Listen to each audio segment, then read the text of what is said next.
अर्थशास्त्र में इस समय हम लोग एक न्यू चैप्टर देख रहे हैं, उपयोगिता। ये चैप्टर आपने 11th में भी पढ़ा है और फिर से आपके 12th में है।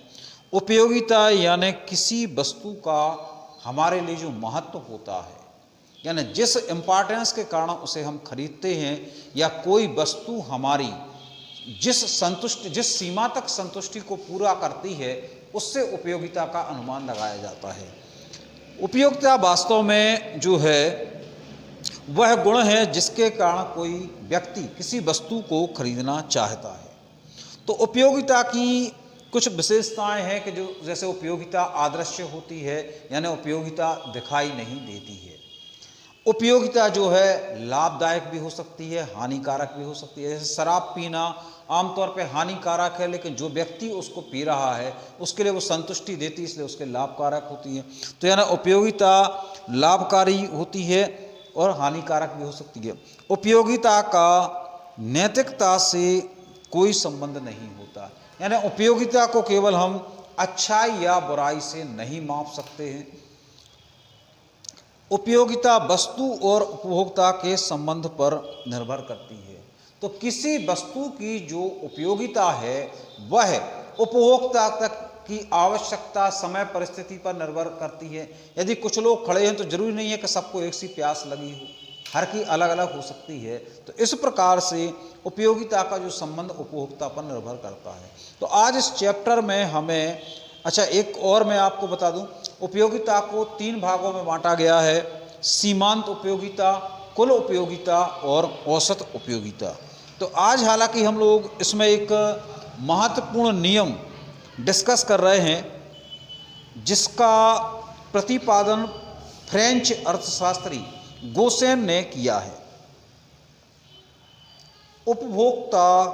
उपयोगिता ह्रास नियम, यानी किसी वस्तु का जब हम उपयोग करते हैं तब उस वस्तु का हमें बहुत महत्व होता है, लेकिन जैसे जैसे हम उस वस्तु का प्रयोग करते जाते हैं वैसे वैसे उस वस्तु की उपयोगिता में कमी आती जाती है। एक व्यक्ति को 10 रोटी खाना है, शुरू में उसको बहुत भूख लगे रहेगी, लेकिन जैसे जैसे वो रोटी खाना चालू कर देगा वैसे वैसे उसकी भूख में कमी आती जाएगी।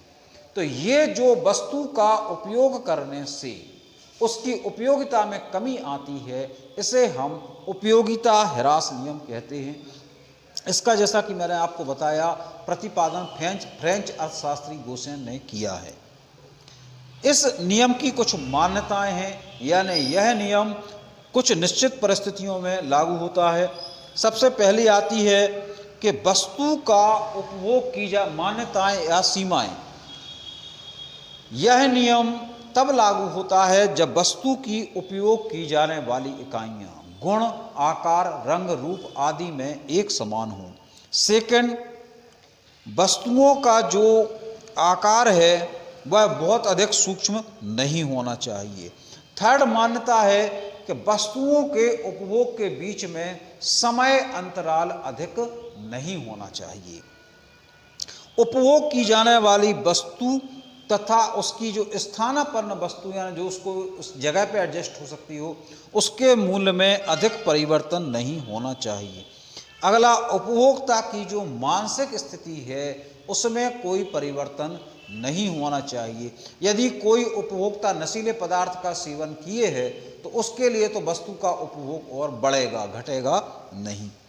उपभोक्ता की रुचि, आदत, फैशन, स्वभाव आदि में किसी प्रकार का परिवर्तन नहीं होना चाहिए, तब यह नियम लागू होता है। आवश्यकता एक ही होना चाहिए, यानी एक समय में एक ही आवश्यकता होना चाहिए। एक व्यक्ति जो है खाना खाने बैठा है और उसके पास और भी अदर काम है, तो ऐसी स्थिति में भी उसके जो खाने की उपयोगिता पर फर्क पड़ जाएगा।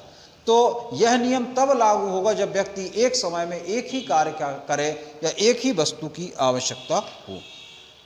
अब हम देखते हैं इस नियम के अपवाद, यानी किन परिस्थितियों में यह नियम लागू नहीं होता है। फर्स्ट आती है बहुत अधिक इकाइयाँ छोटी होने पर। यदि किसी वस्तु की इकाइयाँ छोटी हैं तो ऐसी स्थिति में वस्तु का उपभोग करने से उसकी आवश्यकता और अधिक बढ़ेगी, घटेगी नहीं। दुर्लभ तथा शान शौकत की वस्तुओं पर यह नियम लागू नहीं होता है।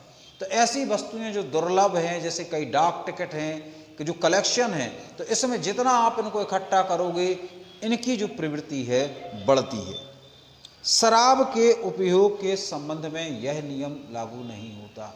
ऐसा माना जाता है कि जो व्यक्ति नशा करते हैं वो जितना नशा करते हैं उतनी ही प्रवृत्ति बढ़ती है। मुद्रा के संचय के संबंध में यह नियम लागू नहीं होता है। पैसे के संबंध में, मुद्रा के संबंध में एक बात कही जाती है कि जितना ज़्यादा आप पैसा कलेक्ट करोगे, बचत करोगे, उतनी ज़्यादा पैसा प्राप्त करने की, कमाने की इच्छा बढ़ेगी, यानी उसमें कोई कमी नहीं आएगी। मधुर कविता तथा गीत जो है इनकी उपयोगिता बढ़ जाती है। यदि कोई बहुत अच्छा गीत है, अच्छी कविता है, तो जितनी बार अपन सुनेंगे उसको और सुनने की प्रवृत्ति बढ़ती है। तो ये कुछ अपवाद इनने कहे हैं, पर हम इनको वास्तविक अपवाद नहीं कह सकते, यानी माने हुए अपवाद हैं। Thank you very much.